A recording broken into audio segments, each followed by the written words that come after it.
ஜூலை மாதம் 13ஆம் தேதிக்குரிய பரலோக மன்னா 2 கொரிந்தியர் 11ஆம் அதிகாரம் 14ஆம் வசனம் மற்றும் 15ஆம் வசனம்.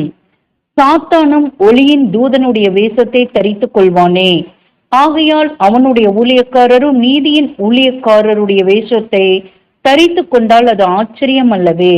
வசனங்களுக்குரிய விளக்கம்.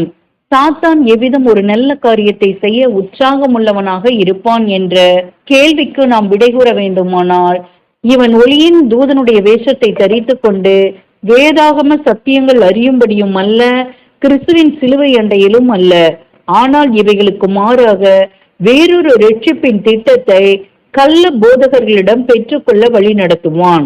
கூடுமானால் தெரிந்து கொள்ளப்பட்டவர்களையும் வஞ்சிப்பான். நம் இரட்சகர் உரைத்த வார்த்தைகளின்படி சாத்தான் துரத்தினால், தனக்கு விரோதமாக பிரிவினை செய்தால் அவன் ராஜ்யம் எப்படி நிலை நிற்கும்? இதுவே அவன் இறுதி வீழ்ச்சி என்று அறிகிறோம். ஆமேன்.